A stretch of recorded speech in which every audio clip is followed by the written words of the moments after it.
ಓಂ ಶಾಂತಿ. ಶಿವ ತಂದೆಯ ಮಧುರ ಮಹಾವಾಕ್ಯ. ಮುರಳಿಯ ದಿನಾಂಕ 8/1/2024. ಪ್ರಾತಃ ಮುರಳಿ ಬಾಪ್ದಾದ ಮಧುಬನ. ಮಧುರ ಮಕ್ಕಳೇ, ತಂದೆಯ ನೆನಪಿನಲ್ಲಿದ್ದು ಸದಾ ಹರ್ಷಿತವಾಗಿರಿ. ನೆನಪಿನಲ್ಲಿ ಇರುವವರು ಬಹಳ ರಮಣೀಕ ಮತ್ತು ಮಧುರರಾಗಿರುತ್ತಾರೆ. ಖುಷಿಯಲ್ಲಿದ್ದು ಸೇವೆಯನ್ನು ಮಾಡುತ್ತಾರೆ. ಮಧುರ ಮಕ್ಕಳೇ, ತಂದೆಯ ನೆನಪಿನಲ್ಲಿದ್ದು ಸದಾ ಹರ್ಷಿತವಾಗಿರಿ. ನೆನಪಿನಲ್ಲಿ ಇರುವವರು ಬಹಳ ರಮಣೀಕ ಮತ್ತು ಮಧುರರಾಗಿರುತ್ತಾರೆ. ಖುಷಿಯಲ್ಲಿದ್ದು ಸೇವೆಯನ್ನು ಮಾಡುತ್ತಾರೆ. ಪ್ರಶ್ನೆ: ಜ್ಞಾನದ ನಶೆಯ ಜೊತೆ ಜೊತೆಗೆ ಯಾವ ಪರಿಶೀಲನೆಯನ್ನು ಮಾಡಿಕೊಳ್ಳುವುದು ಬಹಳ ಅವಶ್ಯಕತೆ ಇದೆ? ಜ್ಞಾನದ ನಶೆಯ ಜೊತೆ ಜೊತೆಗೆ ಯಾವ ಪರಿಶೀಲನೆಯನ್ನು ಮಾಡಿಕೊಳ್ಳುವುದು ಬಹಳ ಅವಶ್ಯಕತೆ ಇದೆ? ಉತ್ತರ: ಜ್ಞಾನದ ನಶೆಯಂತೂ ಇರುತ್ತದೆ. ಆದರೆ ಎಷ್ಟು ದೇಹಿ ಅಭಿಮಾನಿಯಾಗಿರುತ್ತೇನೆ ಎಂಬುದನ್ನು ಪರಿಶೀಲನೆ ಮಾಡಿಕೊಳ್ಳಿ. ಜ್ಞಾನವಂತೂ ಬಹಳ ಸಹಜವಾಗಿದೆ.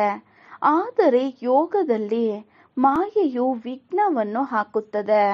ಗೃಹಸ್ಥ ವ್ಯವಹಾರದಲ್ಲಿ ಅನಾಸಕ್ತರಾಗಿರಬೇಕು. ಮಾಯಾರೂಪಿ ಇಲಿಯು ಒಳೊಳಗೆ ಕತ್ತರಿಸುವುದು ಗೊತ್ತಾಗದಿರುವ ರೀತಿ ಇರಬಾರದು. ನಿಮ್ಮ ನಾಡಿಯನ್ನು ನೀವೇ ನೋಡಿಕೊಳ್ಳಿ. ನನಗೆ ತಂದೆಯ ಜೊತೆ ಆಳವಾದ ಪ್ರೀತಿ ಇರುವುದೇ? ಎಷ್ಟು ಸಮಯ ನಾನು ನೆನಪಿನಲ್ಲಿರುತ್ತೇನೆ? ಗೀತೆ: ಪತಂಗವೇ ನೀನು ಇನ್ನೂ ಏಕೆ ಸುಡಲಿಲ್ಲ? ಓಂ ಶಾಂತಿ. ಮಧುರಾತಿ ಮಧುರ ಮಕ್ಕಳು, ಗೀತೆಯ ಸಾಲನ್ನು ಕೇಳಿದಿರಿ. ಏಕೆಂದರೆ ಯಾವಾಗ ತಂದೆಯು ಇಷ್ಟೆಲ್ಲ ಶೋಭೆಯನ್ನು ತೋರಿಸುತ್ತಾರೆ, ನೀವು ಇಷ್ಟೊಂದು ಸುಂದರರಾಗಿರುತ್ತೀರಿ ಅಂದಾಗ ತಂದೆಯ ಮಕ್ಕಳಾಗಿ ಏಕೆ ಆಗಬಾರದು? ಯಾವ ತಂದೆಯು ಶ್ಯಾಮನಿಂದ ಸುಂದರರನ್ನಾಗಿ ಮಾಡುತ್ತಾರೆ? ನಾವು ಶ್ಯಾಮನಿಂದ ಸುಂದರರಾಗುತ್ತೇವೆ ಎಂಬುದನ್ನು ಮಕ್ಕಳು ತಿಳಿದಿದ್ದೀರಿ. ಒಬ್ಬರ ಮಾತಲ್ಲ, ಅವರು ಕೃಷ್ಣನಿಗೆ ಶ್ಯಾಮ ಸುಂದರನೆಂದು ಹೇಳುತ್ತಾರೆ. ಚಿತ್ರವನ್ನು ಸಹ ಅದೇ ರೀತಿಯಾಗಿ ಮಾಡುತ್ತಾರೆ. ಕೆಲವು ಸುಂದರವಾದ, ಕೆಲವು ಶ್ಯಾಮನಾಗಿ ಹೇಗೆ ಆಗಲು ಸಾಧ್ಯವಿದೆ ಎಂಬುದನ್ನು ಮನುಷ್ಯರು ತಿಳಿದುಕೊಂಡಿಲ್ಲ. ಸತ್ಯಯುಗದ ರಾಜಕುಮಾರ ಶ್ರೀಕೃಷ್ಣ ಕಪ್ಪಾಗಿರಲು ಸಾಧ್ಯವಿಲ್ಲ. ಕೃಷ್ಣನಂತಹ ಮಗ ಇರಲಿ, ಪತಿ ಇರಲಿ ಎಂದು ಎಲ್ಲರೂ ಬಯಸುತ್ತಾರೆ. ಮತ್ತೆ ಇವನು ಶ್ಯಾಮನಾಗಿ ಹೇಗೆ ಆಗುತ್ತಾನೆ? ಏನನ್ನೂ ತಿಳಿದುಕೊಂಡಿಲ್ಲ. ಕೃಷ್ಣನನ್ನು ಕಪ್ಪಾಗಿ ಏಕೆ ತೋರಿಸುತ್ತಾರೆ? ಕಾರಣ ಬೇಕೋ? ಸರ್ಪದ ಮೇಲೆ ನರ್ತಿಸಿದನೆಂದು ತೋರಿಸುತ್ತಾರಲ್ಲವೇ? ಇಂತಹ ವಿಚಾರವಂತೂ ಆಗಿರುವುದಕ್ಕೆ ಸಾಧ್ಯವಿಲ್ಲ. ಇಂತಿಂತಹ ಮಾತುಗಳನ್ನು ಶಾಸ್ತ್ರಗಳಲ್ಲಿ ಕೇಳಿ ಹೇಳುತ್ತಾರೆ. ವಾಸ್ತವದಲ್ಲಿ ಇಂತಹ ಯಾವುದೇ ವಿಚಾರಗಳು ಇರುವುದಿಲ್ಲ. ಯಾವ ರೀತಿ ಚಿತ್ರಗಳಲ್ಲಿ ತೋರಿಸುತ್ತಾರೆ? ಶೇಷ ಶಯನದ ಮೇಲೆ, ಅಂದರೆ ಶೇಷ ಶಯನದ ಮೇಲೆ ನಾರಾಯಣ ಕುಳಿತಿದ್ದಾನೆ. ಶೇಷ ಶಯನದಂತಹ ಸರ್ಪವು ಯಾವುದೂ ಇರುವುದಕ್ಕೆ ಸಾಧ್ಯವಿಲ್ಲ. ಇಷ್ಟೊಂದು ನೂರಾರು ಮುಖಗಳು ಇರುತ್ತವೆಯೇನೋ? ಎಂತೆಂತಹ ಚಿತ್ರಗಳನ್ನು ಕುಳಿತು ಮಾಡಿಬಿಟ್ಟಿದ್ದಾರೆ. ತಂದೆಯು ತಿಳಿಸುತ್ತಾರೆ, ಇದರಲ್ಲಿ ಏನೂ ಇಲ್ಲ. ಇವೆಲ್ಲವೂ ಭಕ್ತಿ ಮಾರ್ಗದ ಚಿತ್ರಗಳಾಗಿವೆ. ಇದೂ ಸಹ ನಾಟಕದಲ್ಲಿ ನಿಶ್ಚಿತವಾಗಿದೆ. ಆರಂಭದಿಂದ ಹಿಡಿದು ಈ ಸಮಯದವರೆಗೆ ಯಾವ ನಾಟಕವು ನಿಶ್ಚಿತವಾಗಿದೆಯೋ ಅದು ಪುನಃ ಪುನರಾವರ್ತನೆಯಾಗುತ್ತದೆ. ಭಕ್ತಿಯಲ್ಲಿ ಏನೇನು ಮಾಡುತ್ತಾರೆ ಎಂದು ಕೇವಲ ತಿಳಿಸಲಾಗುತ್ತದೆ. ಎಷ್ಟೊಂದು ಖರ್ಚು ಮಾಡುತ್ತಾರೆ, ಎಂತೆಂತಹ ಚಿತ್ರಗಳನ್ನು ಮಾಡುತ್ತಾರೆ. ಇವನ್ನು ಮೊದಲು ನೋಡಿದಾಗ ಇಷ್ಟೊಂದು ಆಶ್ಚರ್ಯವಾಗುತ್ತಿರಲಿಲ್ಲ. ಯಾವಾಗ ತಂದೆಯು ತಿಳಿಸಿಕೊಡುತ್ತಾರೆಯೋ ಆಗ ಇವೆಲ್ಲವೂ ಭಕ್ತಿ ಮಾರ್ಗದ ವಿಚಾರಗಳೆಂದು ತಿಳಿಯುತ್ತದೆ.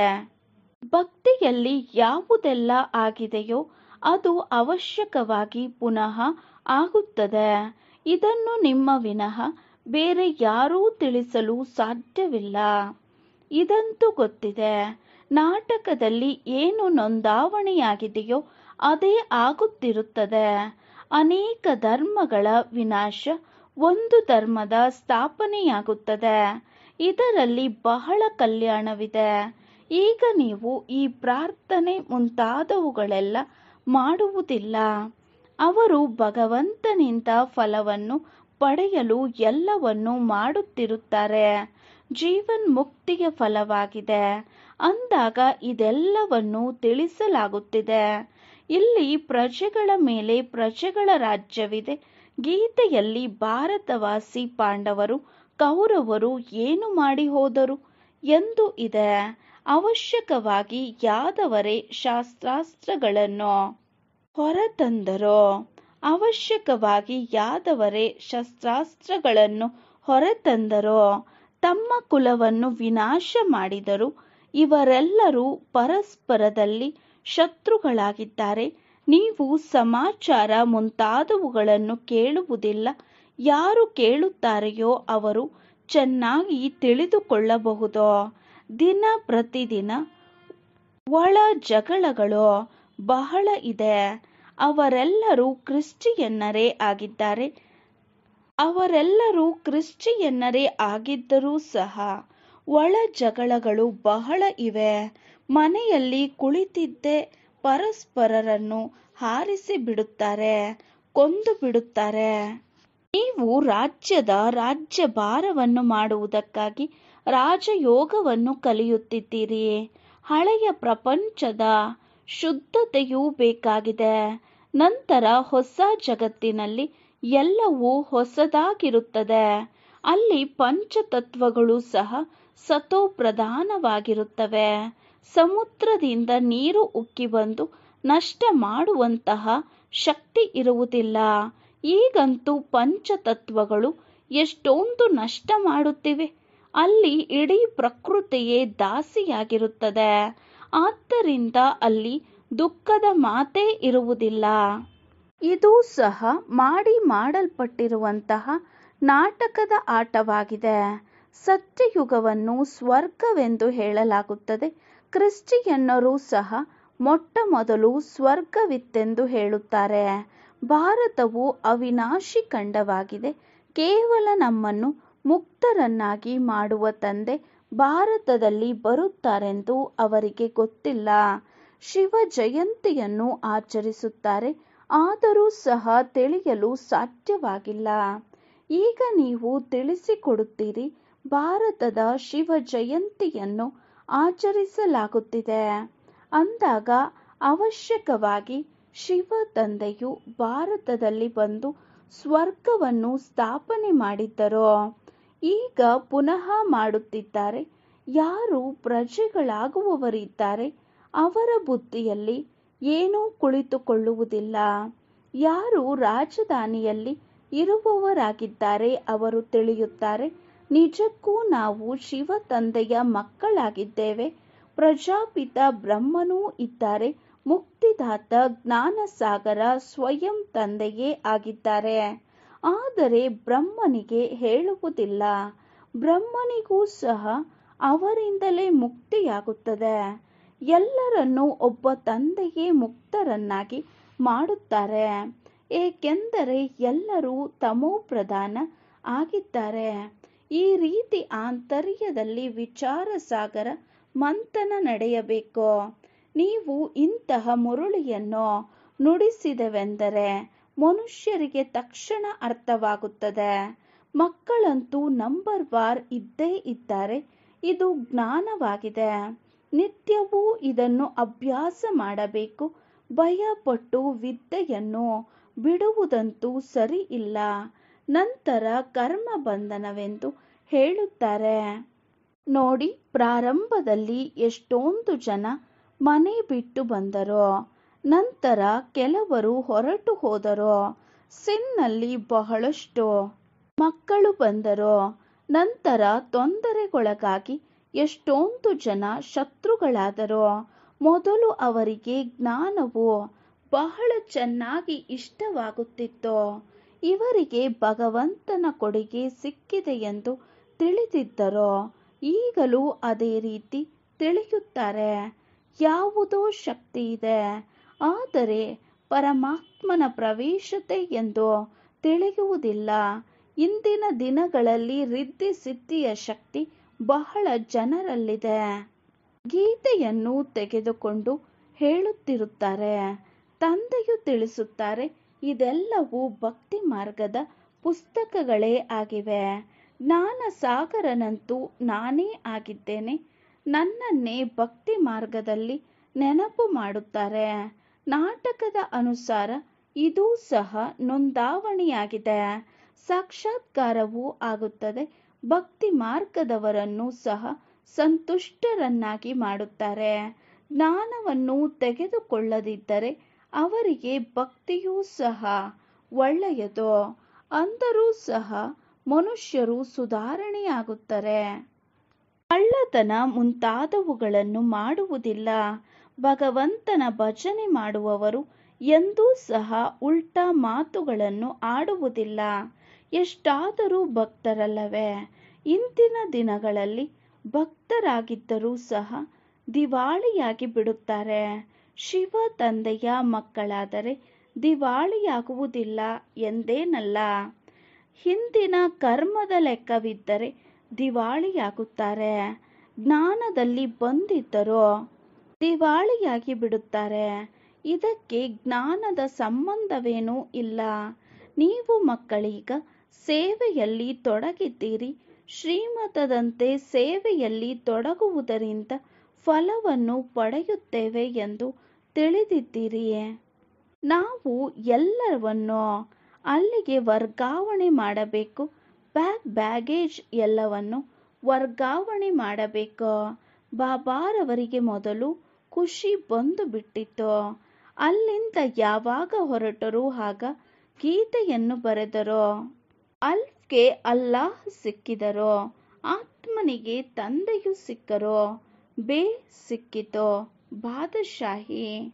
ಬ್ರಹ್ಮ ಬಾಬಾರವರಿಗೆ ಚತುರ್ಭುಜ ವಿಷ್ಣುವಿನ ಶ್ರೀಕೃಷ್ಣನ ಸಾಕ್ಷಾತ್ಕಾರವಾದಾಗ ಅನಿಸುತ್ತಿತ್ತು, ದ್ವಾರಕಾದ ಚಕ್ರವರ್ತಿಯಾಗುತ್ತೇನೆ. ಈ ರೀತಿ ನಶೆ ಏರುತ್ತಿತ್ತು. ಈಗ ಈ ವಿನಾಶ ಪೈಸೆ ಹಣವನ್ನು ಏನು ಮಾಡುವುದು ಅಂದಾಗ ನೀವು ಮಕ್ಕಳಿಗೂ ಸಹ ಖುಷಿಯಾಗಬೇಕು. ನಮಗೆ ತಂದೆಯು ಸ್ವರ್ಗದ ರಾಜ್ಯಭಾಗ್ಯವನ್ನು ಕೊಡುತ್ತಾರೆ. ಆದರೆ ಮಕ್ಕಳು ಇಷ್ಟೊಂದು ಪುರುಷಾರ್ಥವನ್ನು ಮಾಡುವುದಿಲ್ಲ. ನಡೆಯುತ್ತಾ ಬಿದ್ದು ಬಿಡುತ್ತಾರೆ. ಒಳ್ಳೊಳ್ಳೆಯ ಮಕ್ಕಳು ತಂದೆಗೆ ನಿಮಂತ್ರಣ ಕೊಡುವಂತಹವರು ಎಂದು ತಂದೆಯನ್ನು ನೆನಪೇ ಮಾಡುವುದಿಲ್ಲ. ನಾವು ಬಹಳ ಖುಷಿಯಾಗಿದ್ದೇವೆ ಎಂದು ತಂದೆಯ ಬಳಿಗೆ ಪತ್ರ ಬರಬೇಕು. ತಂದೆಯೇ, ನಾವು ನಿಮ್ಮ ನೆನಪಿನಲ್ಲಿ ಮಸ್ತರಾಗಿರುತ್ತೇವೆ. ಬಹಳಷ್ಟು ಮಕ್ಕಳು ಎಂದು ನೆನಪೇ ಮಾಡುವುದಿಲ್ಲ. ನೆನಪಿನ ಯಾತ್ರೆಯಲ್ಲಿಯೇ ಖುಷಿಯು ಹೆಚ್ಚಾಗಿರುತ್ತದೆ. ಭಲೆ ಜ್ಞಾನದಲ್ಲಿ ಎಷ್ಟೇ ಮಸ್ತರಾಗಿದ್ದರೂ ದೇಹಾಭಿಮಾನದ ನಶೆ ಎಷ್ಟಿರುತ್ತದೆ? ಆತ್ಮಾಭಿಮಾನಿ ಸ್ಥಿತಿಯು ಎಲ್ಲಿರುತ್ತದೆ? ಜ್ಞಾನವಂತೂ ಬಹಳ ಸರಳವಾಗಿದೆ. ಯೋಗದಲ್ಲಿಯೇ ಮಾಯೆಯು ವಿಘ್ನಗಳನ್ನು ಹಾಕುತ್ತದೆ. ಗೃಹಸ್ಥ ವ್ಯವಹಾರದಲ್ಲಿಯೂ ಅನಾಸಕ್ತರಾಗಿರಬೇಕು. ಮಾಯೆಯಿಂದ ಚಳ್ಳೆ ಹಣ್ಣು ತಿನ್ನುವಂತೆ ಆಗಬಾರದು. ಮಾಯೆಯು ಇಲಿಯಂತೆ ಕಚ್ಚುತ್ತದೆ. ಇಲಿಯು ಈ ರೀತಿ ಕಚ್ಚುತ್ತದೆ. ಭಲೆ ರಕ್ತ ಹೊರಬಂದರೂ ಗೊತ್ತಾಗುವುದೇ ಇಲ್ಲ. ಮಕ್ಕಳಿಗೆ ದೇಹಾಭಿಮಾನದಲ್ಲಿ ಬರುವುದರಿಂದ ಎಷ್ಟು ನಷ್ಟವಾಗುತ್ತದೆ ಎಂದು ತಿಳಿಯುವುದೇ ಇಲ್ಲ. ಶ್ರೇಷ್ಠ ಪದವಿ ಪಡೆಯಲಾರರು. ತಂದೆಯಿಂದ ಪೂರ್ಣ ಆಸ್ತಿಯನ್ನು ತೆಗೆದುಕೊಳ್ಳಬೇಕು.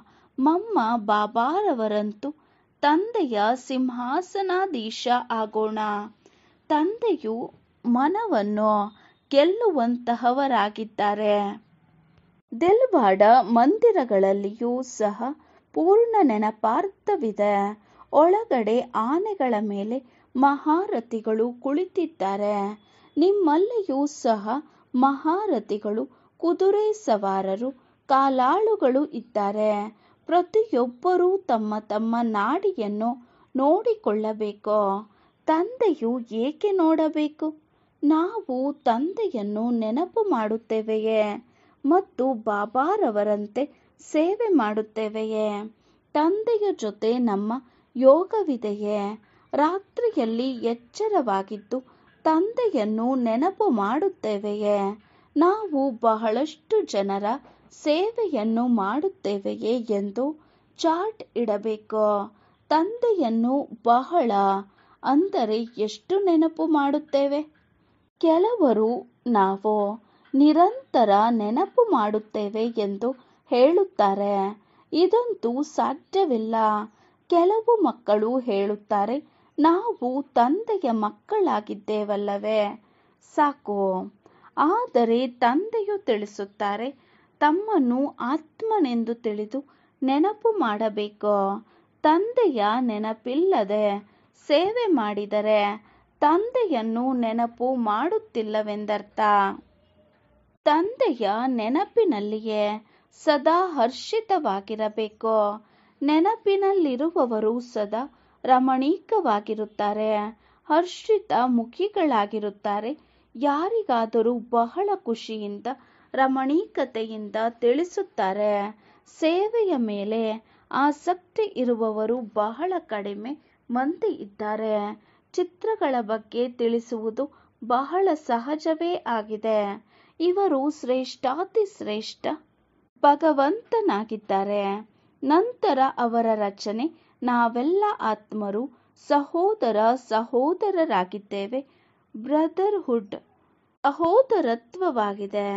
ಅವರು ಫಾದರ್ಹುಡ್ ಎಂದು ಹೇಳಿದ್ದಾರೆ. ಮೊದಲು ಶಿವ ತಂದೆಯ ಪರಿಚಯ ಕೊಡಬೇಕು. ಇವರು ಎಲ್ಲ ಆತ್ಮರ ಪಿತನಾಗಿದ್ದಾರೆ. ಪರಮಪಿತ ಪರಮಾತ್ಮನಾಗಿದ್ದಾರೆ. ನಾವಾತ್ಮರು ನಿರಾಕಾರ ಆಗಿದ್ದೇವೆ. ಭ್ರುಕುಟಿಯ ಮಧ್ಯದಲ್ಲಿರುತ್ತೇವೆ. ಶಿವ ತಂದೆಯೂ ಸಹ ನಕ್ಷತ್ರದಂತಿದ್ದಾರೆ. ಆದರೆ ನಕ್ಷತ್ರದ ಪೂಜೆಯಾಗಲು ಹೇಗೆ ಸಾಧ್ಯ? ಆದ್ದರಿಂದ ದೊಡ್ಡದನ್ನಾಗಿ ಮಾಡುತ್ತಾರೆ. ಬಾಕಿ ಆತ್ಮ ಎಂದೂ ಸಹ 84 ಲಕ್ಷ ಜನ್ಮವನ್ನು ಪಡೆಯುವುದಿಲ್ಲ.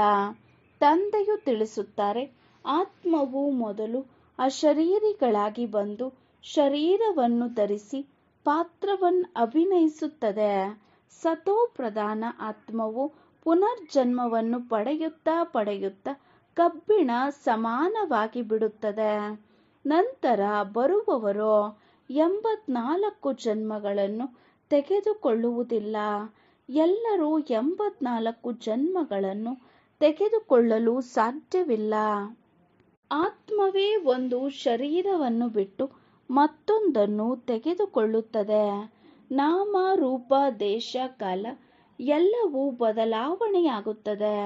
ಈ ರೀತಿಯಾಗಿ ಭಾಷಣ ಮಾಡಬೇಕು ಹೇಳುತ್ತಾರೆ, ಸೆಲ್ಫ್ ರಿಯಲೈಸೇಷನ್ ಎಂದು. ಆದರೆ ಮಾಡಿಸುವವರು ಯಾರು? ಆತ್ಮವೇ ಪರಮಾತ್ಮನೆಂದು ಹೇಳುವುದು ಸೆಲ್ಫ್ ರಿಯಲೈಸೇಷನ್ ಆಗುತ್ತದೆಯೇನೋ? ಇದು ಹೊಸ ಜ್ಞಾನವಾಗಿದೆ. ತಂದೆಯು ಜ್ಞಾನದ ಸಾಗರರಾಗಿದ್ದಾರೆ, ಪತಿತ ಪಾವನರಾಗಿದ್ದಾರೆ, ಸರ್ವರ ಸದ್ಗತಿದಾತರಾಗಿದ್ದಾರೆ. ಅವರೇ ಕುಳಿತು ತಿಳಿಸುತ್ತಿದ್ದಾರೆ. ನಂತರ ಅವರ ಮಹಿಮೆಯನ್ನು ಬಹಳ ಮಾಡಿ ಅವರ ಮಹಿಮೆಯನ್ನು ಕೇಳಿದಿರಿ. ಆತ್ಮದ ಪರಿಚಯವನ್ನು ಹೇಳಲಾಗಿದೆ. ಈಗ ಪರಮಾತ್ಮನ ಪರಿಚಯವನ್ನು ಹೇಳುತ್ತಾರೆ. ಅವರಿಗೆ ಸರ್ವ ಆತ್ಮರ ಪಿತನೆಂದು ಹೇಳಲಾಗುತ್ತದೆ. ಅವರು ಚಿಕ್ಕದು ದೊಡ್ಡ ಗಾತ್ರವಾಗಲು ಸಾಧ್ಯವಿಲ್ಲ. ಪರಮಪಿತ ಪರಮಾತ್ಮನೆಂದರೆ ಸುಪ್ರೀಂ ಸೋಲ್. ಸೋಲ್ ಎಂದರೆ ಆತ್ಮ. ಪರಮಾತ್ಮನಂತೂ ಬಹಳ ದೂರ ಇರುವವರು. ಅವರು ಪುನರ್ಜನ್ಮದಲ್ಲಿ ಬರುವುದಿಲ್ಲ. ಆದ್ದರಿಂದ ಅವರನ್ನು ಪರಮಪಿತನೆಂದು ಕರೆಯಲಾಗುತ್ತದೆ. ಇಷ್ಟು ಸೂಕ್ಷ್ಮ ಆತ್ಮದಲ್ಲಿ ಪಾತ್ರವು ತುಂಬಿದೆ. ಪತಿತ ಪಾವನನೆಂದು ಸಹ ಅವರಿಗೆ ಹೇಳಲಾಗುತ್ತದೆ. ಅವರ ಹೆಸರು ಸಹದಾ ಶಿವಬಾಬಾ ಎಂದಾಗಿದೆ. ರುದ್ರ ಬಾಬಾ ಎಂದಲ್ಲ. ಭಕ್ತಿ ಮಾರ್ಗದಲ್ಲಿ ಅನೇಕ ಹೆಸರುಗಳನ್ನು ಇಟ್ಟಿದ್ದಾರೆ. ಅವರನ್ನು ಎಲ್ಲರೂ ನೆನಪು ಮಾಡುತ್ತಾರೆ. ಪತಿತ ಪಾವನ ಬಂದು ಎಲ್ಲರನ್ನು ಪಾವನ ಮಾಡಿ ಎಂದು ಅಂದಾಗ ಅವಶ್ಯಕವಾಗಿ ಬರಬೇಕಾಗುತ್ತದೆ. ಅವರು ಒಂದು ಧರ್ಮದ ಸ್ಥಾಪನೆಯನ್ನು ಯಾವಾಗ ಮಾಡಬೇಕಾಗುತ್ತದೆಯೋ ಆಗ ಬರುತ್ತಾರೆ. ಆದಿ ಸನಾತನ ದೇವಿ ದೇವತಾ ಧರ್ಮದ ಸ್ಥಾಪನೆಗಾಗಿ ಬರುತ್ತಾರೆ. ಈಗ ಕಲಿಯುಗ ಅಂದಾಗ ಬಹಳಷ್ಟು ಮನುಷ್ಯರಿದ್ದಾರೆ. ಸತ್ಯಯುಗದಲ್ಲಿ ಬಹಳ ಕಡಿಮೆ ಮನುಷ್ಯರಿರುತ್ತಾರೆ. ಬ್ರಹ್ಮನ ಮೂಲಕ ಸ್ಥಾಪನೆ, ಶಂಕರನ ಮೂಲಕ ವಿನಾಶ ಎಂದು ಗಾಯನವಿದೆ. ಗೀತೆಯ ಮುಖಾಂತರವೇ ಆದಿ ಸನಾತನ ಧರ್ಮದ ಸ್ಥಾಪನೆಯಾಗಿತ್ತು. ಕೇವಲ ಅದರಲ್ಲಿ ಮರೆತು ಕೃಷ್ಣನ ಹೆಸರನ್ನು ಹಾಕಲಾಗಿದೆ. ತಂದೆಯು ಹೇಳುತ್ತಾರೆ, ಕೃಷ್ಣನಂತೂ ಪುನರ್ಜನ್ಮದಲ್ಲಿ ಬರುವವರಾಗಿದ್ದಾರೆ, ನಾನಂತೂ ಬರುವುದಿಲ್ಲ ಅಂದಾಗ ಈಗ ತೀರ್ಮಾನ ಮಾಡಿ ಪರಮಪಿತ ಪರಮಾತ್ಮ ಶಿವನೋ ಅಥವಾ ಶ್ರೀಕೃಷ್ಣನೋ ಎಂದು. ಗೀತೆಯ ಭಗವಂತ ಯಾರಾಗಿದ್ದಾರೆ? ಭಗವಂತನೆಂದು ಒಬ್ಬರಿಗೆ ಹೇಳಲಾಗುತ್ತದೆ ಅಲ್ಲವೇ? ಆದರೂ ಈ ಮಾತುಗಳನ್ನು ಒಂದು ವೇಳೆ ಯಾರಾದರೂ ಒಪ್ಪದಿದ್ದರೆ ಇವರು ನಮ್ಮ ಧರ್ಮದವರು ಅಲ್ಲ ಎಂದು ತಿಳಿಯಬೇಕು. ಸತ್ಯಯುಗದಲ್ಲಿ ಬರುವವರು ತಕ್ಷಣ ಒಪ್ಪುತ್ತಾರೆ ಮತ್ತು ಧಾರಣೆ ಮಾಡಲು ತೊಡಗುತ್ತಾರೆ. ಮೂಲ ಮಾತೇ ಇದಾಗಿದೆ. ಇದರಲ್ಲಿಯೇ ನಿಮ್ಮ ವಿಜಯವಿದೆ. ಆದರೆ ದೇಹಿ ಅಭಿಮಾನಿ ಸ್ಥಿತಿಯು ಎಲ್ಲಿದೆ? ಪರಸ್ಪರ ನಾಮರೂಪದಲ್ಲಿ ಸಿಲುಕಿ ಬಿಡುತ್ತಾರೆ.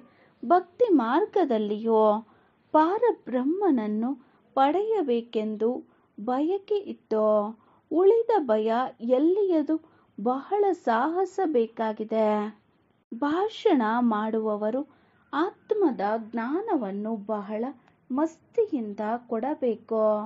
ನಂತರ ಪರಮಾತ್ಮನೆಂದು ಯಾರಿಗೆ ಹೇಳಲಾಗುತ್ತದೆ ಎಂದು ಇದರ ಬಗ್ಗೆ ತಿಳಿಸಬೇಕು. ತಂದೆಯ ಮಹಿಮೆಯಾಗಿದೆ ಪ್ರೇಮ ಸಾಗರ, ಶಾಂತಿಯ ಸಾಗರ. ಮಕ್ಕಳದ್ದು ಸಹ ಅದೇ ರೀತಿ ಮಹಿಮೆ ಇದೆ. ಯಾರ ಮೇಲಾದರೂ ಕೋಪ ಮಾಡಿಕೊಳ್ಳುವುದೆಂದರೆ ಕಾನೂನನ್ನು ಕೈಗೆತ್ತಿಕೊಂಡಂತೆ. ತಂದೆಯು ಎಷ್ಟೊಂದು ಮಧುರವಾಗಿದ್ದಾರೆ.